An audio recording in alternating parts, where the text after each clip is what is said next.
Hi everyone, you're welcome back to my YouTube channel. My name is Nancy, and if this is your first time coming across my channel, please subscribe and also turn on your notification bell so you'll be the first to be notified when I upload new tutorials. So guys, in today's class we're going to be learning how to make this trendy inner wear blouse that is usually worn before putting on your actual dress. So I believe that this is a blouse that every lady should have because it helps to cover the upper parts, that's the bust and the neck area. So let's get started. If this is something you're interested in learning, and if you'd like to learn how I made this corset blouse, then I'll be dropping the link in the description box. So for this blouse, we are going to be drafting a basic bodice pattern first. So this is for the front. Now I've gone ahead to draw out the vertical measurement. So this is my shoulder line, also known as the starting line. I'll go ahead to place my vertical measurement from the shoulder line. Now the next measurement is the bust point, which is 9.5, my waist, which is 15.5, and the full length of my blouse, which is 22 inches. So for this blouse, we won't be using the regular 3 by 3 neckline because it's a turtleneck blouse. So what we are going to do is just to reduce the neck width to 2.5 inches, and then for the neck depth, I would also be working with 2.5 inches as well. Now I'm going to go ahead to connect these 2 points together to form a curved neckline. But for a plus size person, you should make your neck width to be 3 inches, while the neck depth would be 2.5 inches as well. So from the center of the starting line here, I'm going to be marking half of my shoulder measurement, which is 7 inches. And from this point I marked, I'm going to come down by 1 inch to connect it to the neck width, and this would form the shoulder slope. So once you are done with that, the next thing we are going to do is to mark the armhole depth, and the armhole depth is gotten by dividing your bust measurement into 6, and whatever you get, you add 1.5 to it. And what I got is 7.2 inches. I marked it here and went ahead to draw a straight line across this point I marked, and then this new line is labeled as the chest line. Now I'm going to draw a straight line to meet the shoulder slope and the chest line.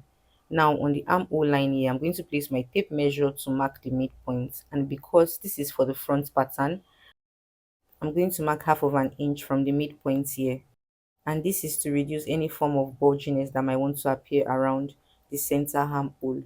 Now on the chest line, I'm going to mark my bust measurements divided by 4, and then I'll go ahead to connect these 3 points I just marked with my curved ruler, and this would form the armhole curve for the front.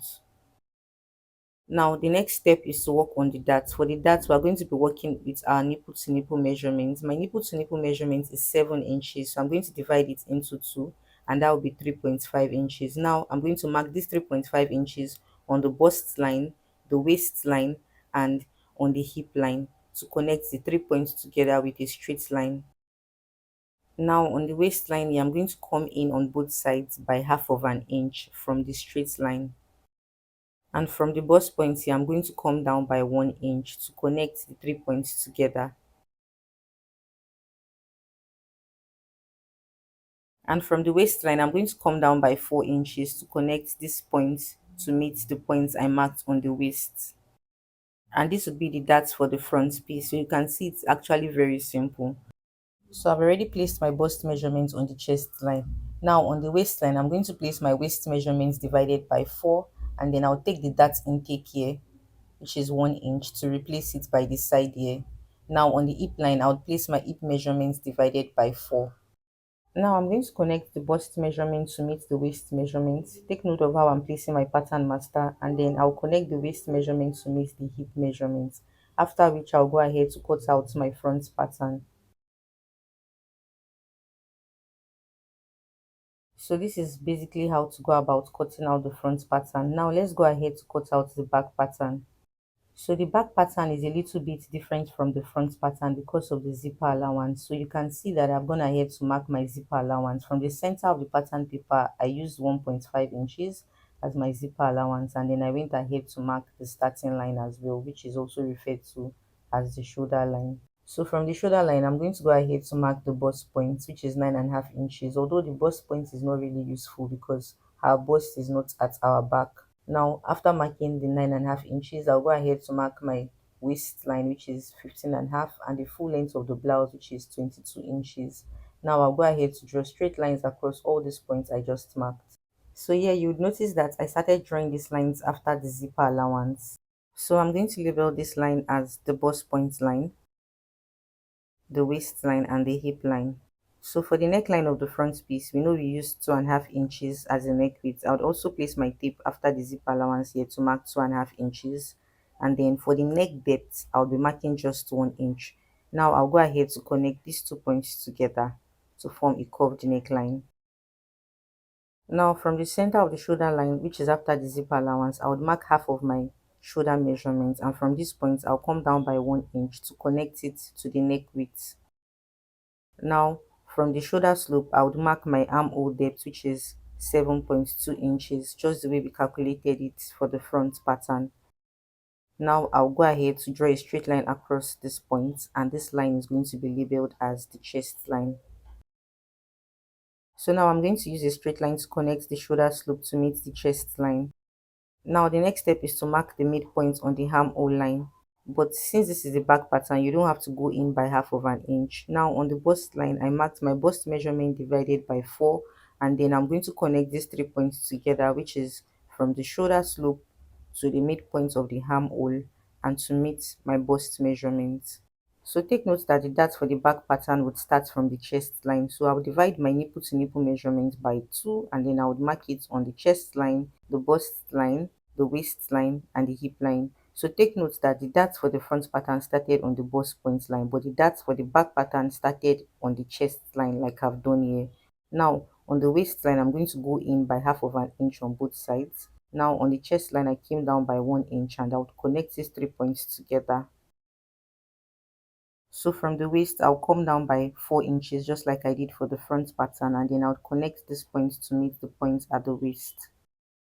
So once you are done with that, since you've marked your bust measurement here, now on the waist, you mark your waist measurement divided by 4, you replace this 1 inch dart back, and then on the hip, you divide your hip measurement by 4 and you place it there.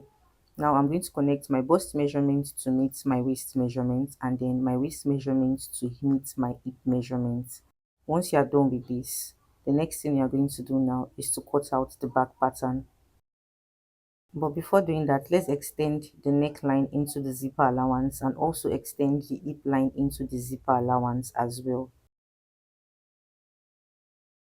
So guys, kindly pay attention to the areas I'm cutting so you don't make any mistake. So once you are done with that, you are going to extend this waistline into the zipper allowance, and then from the center of the waistline here, you come in by half of an inch from the zipper allowance. For a plus size person, you can come in by quarter of an inch. Now I'm going to extend this new point into the bodies. So just take note of how I'm placing my ruler. Just extend it into the bodies from the upper part here, and then you connect this new point to the lower part here as well. So this would help to remove any form of bulginess once your zipper has been fixed at the center back. Now I'm going to go ahead to trim this out. So this is basically how to draft the back pattern. So the difference between the front and the back pattern is the armhole, the neckline, and the zipper allowance. So now we are going to be transferring the pattern to our fabric, and I would like the selvage of the lace to be at the bottom of my blouse. I mean the edges, these finished edges. I would like it to be at the bottom of my blouse. So for this reason, I'm going to place the front piece first after folding my fabric into two. And you can see that at the bottom, I just left half of an inch for the selvage at the bottom. Now once you are done with this, you go ahead to mark half of an inch on the neckline. You had half of an inch stitching allowance on the neckline, the shoulder, and the armhole.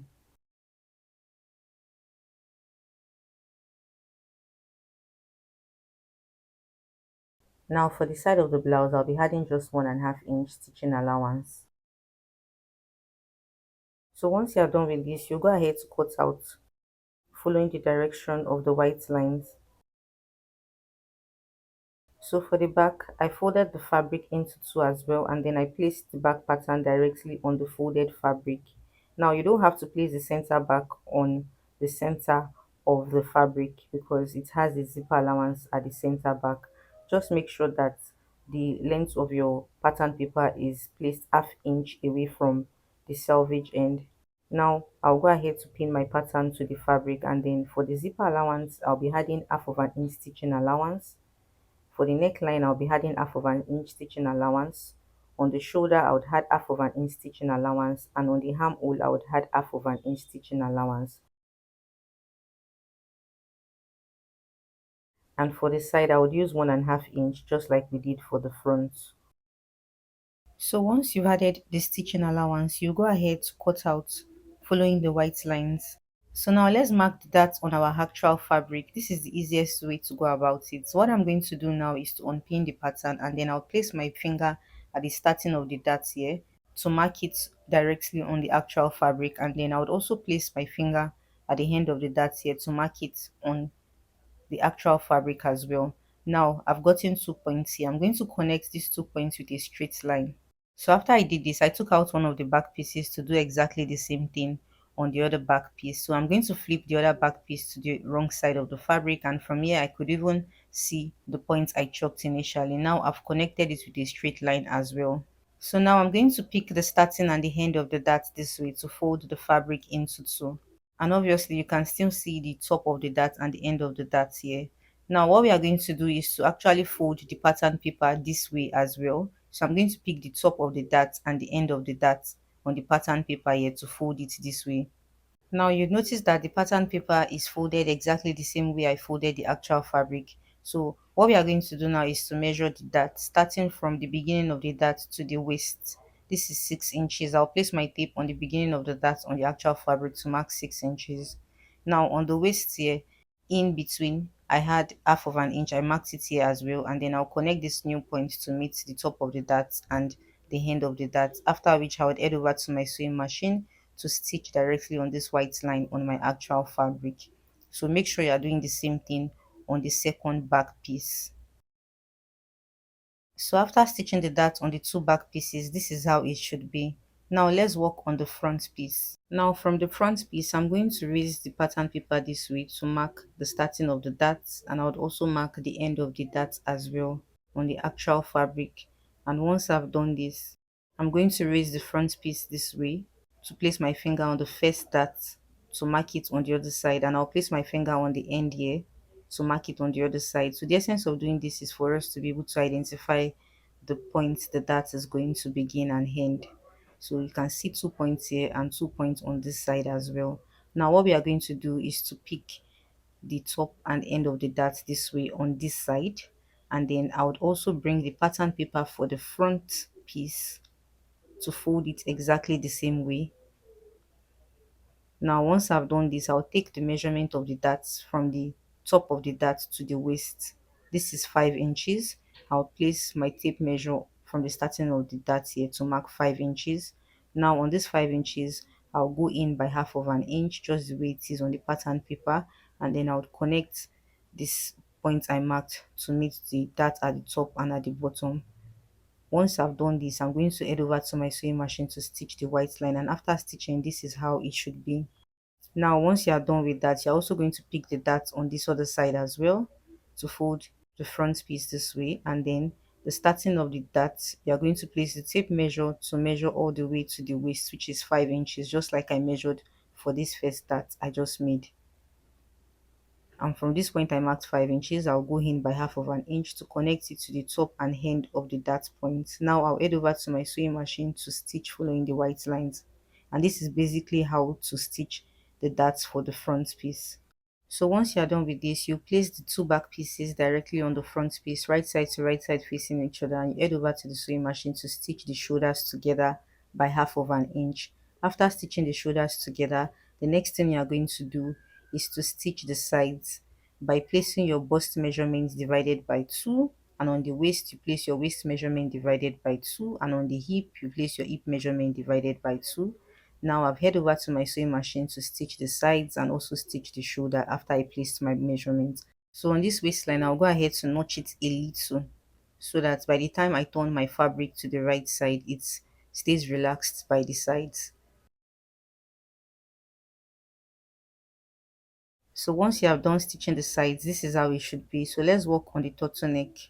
So this is a single piece of my pattern paper, and the first thing I'm going to do is to draw a straight line at the bottom here, and then I'll place my tape measure on the line to mark the midpoint.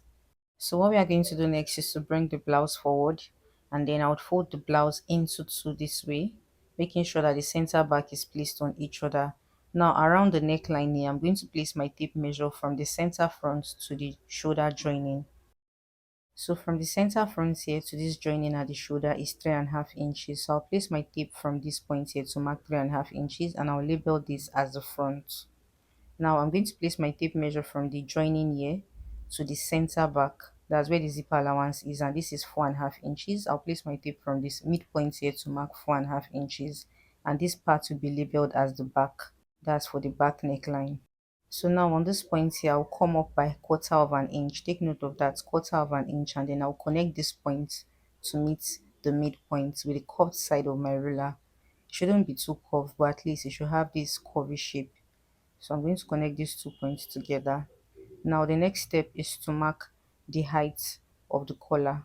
So now from this point, I'm going to mark 1/4 of an inch, and you'll notice that I'm going to be slanting my tape measure a little. I'm not making it straight. So take note of that. So the line here wouldn't be straight, it will be a bit slanted. Now at the midpoint, I'm also going to place my tape here to mark 1/4 of an inch. Now for this last point here, I'm going to mark 1/4 of an inch, just 1/4 of an inch, and then I'll connect this point to meet the midpoint. Now from this point, I'm going to mark 1/4 of an inch again, but take note, I won't be placing the tape on a standing position. I'll just slant it a little bit, just like I did on the other side, and then I'll connect the 2 points together this way.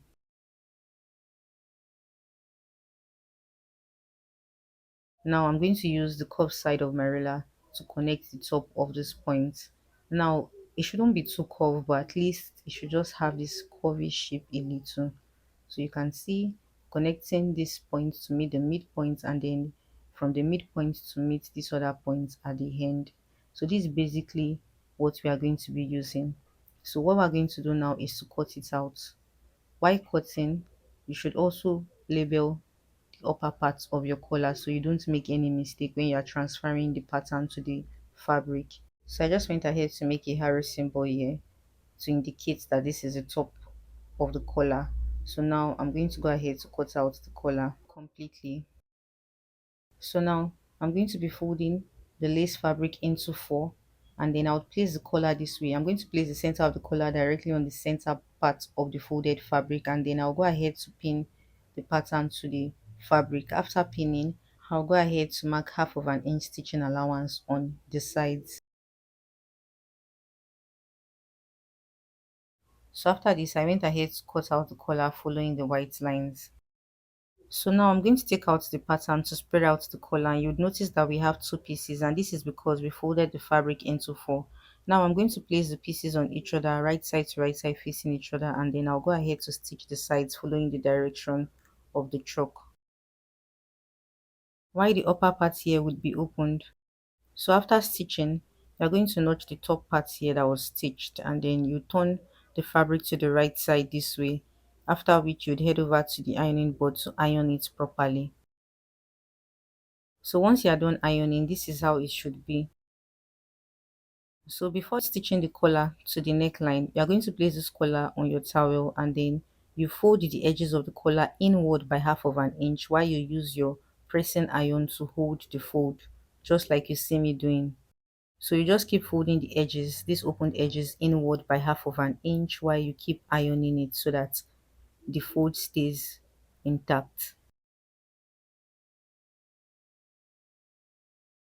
So guys, once you're done with this, you're going to bring your blouse forward to insert the neck area into this opening in the collar. So what you're going to do is you're inserting 1/2 of an inch of the neckline area inside this opening here, just like you see me doing. So once you have done this, you're also going to use your pin to hold the fold at the edges. So we actually have different methods to do this, but I feel like this should be the simplest.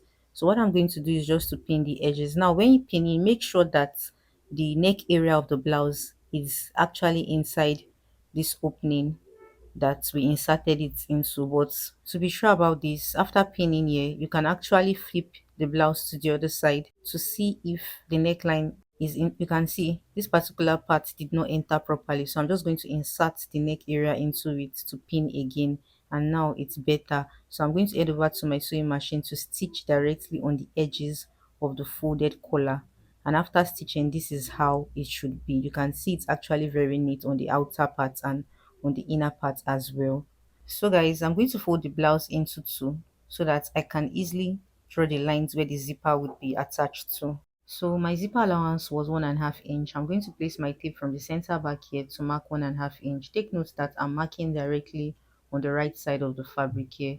And once I'm done, I'm also going to flip the blouse so that I can mark this 1.5 inch again on the center back of the other side as well. So once you're done with that, you're going to use an open and close zipper. An open and close zipper is a zipper that opens into two, like it separates the zipper tape into two. So you're going to place one of the tape directly on this line and then you pin it and you head over to the sewing machine to stitch very close to the zipper tooth, and you would also do the same thing on this other side of the center back as well. So one important thing I need to draw your attention to is that while stitching your zipper, please do not drag your fabric or draw your fabric while stitching the zipper, especially if the fabric is a bit stretchy.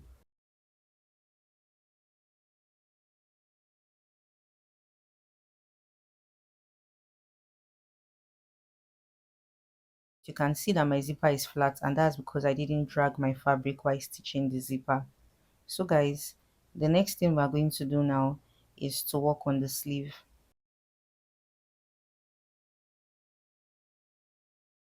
So guys, for the sleeve, I folded the fabric into four so that after cutting, I would have both sleeve cut together. Now, I'm going to be using a basic long sleeve pattern, and if you'd like to know how I drafted this pattern, I'll be dropping the link in the description box on how to draft a basic long sleeve. So my actual long sleeve length is 24 inches, and that is what I have on this paper. But I want the sleeve length to be longer than 24 inches. So I'm going to add extra 2 inches to the bottom of the fabric here, and then I'll place the bottom of the pattern paper directly on that point I marked so that my sleeve would be longer than 24 inches. Now I'm going to go ahead to pin the pattern to the fabric. So this particular sleeve I'm making has a little flare at the bottom. So what I'm going to do is I'm going to measure from the top of the sleeve to mark 20 inches here. And I'm going to draw a straight line across this point I marked. On this new line, I would place my tape measure to mark the center. And then I'll draw a straight line from this point I marked all the way down. Now I'm going to use my scissors to slit this bottom following this straight line here, and then I'll go in on this other side. I think I mistakenly cut this side open, but I'm not supposed to cut everything entirely. So I'm just going to use my pin to hold this edge here. So I'm going to adjust this other part towards the side to keep a distance of about 2 inches. Once you've done that, you're going to go ahead to add the stitching allowance to the actual fabric. So around the armhole, I'm going to mark half of an inch stitching allowance, and on the side, I'm also going to be marking half of an inch stitching allowance. So the reason I decided to use half of an inch on the side is because the lace is actually stretchy, so it doesn't need much allowances by the side. Now, I'm going to extend that line to the bottom. And after I've done this, I'll go ahead to cut out the sleeve following the white line. So guys, after cutting out the sleeve, I'm going to separate it this way, and I would head over to my sewing machine to stitch the sides by half of an inch. After securing the sides of the sleeve, at the bottom here, you will have to trim out the excess fabric you have in form of a triangle so that by the time you turn the sleeve to the right side of the fabric, the excess part at the bottom wouldn't be showing. So this is how it's supposed to be. And the final step is to attach the sleeve to the armhole of the blouse by half of an inch. So guys, this is the final outcome of my blouse. I'm going to cut out the excess allowance around the seam at the bottom here, just like I did on the sleeve part as well, so that the excess seam allowance wouldn't show in front. So guys, this is basically how to sew a simple basic lace blouse. I hope this tutorial was helpful. If you are new to my channel, please subscribe and also turn on your notification bell so you'll be the first to be notified when I upload new tutorials.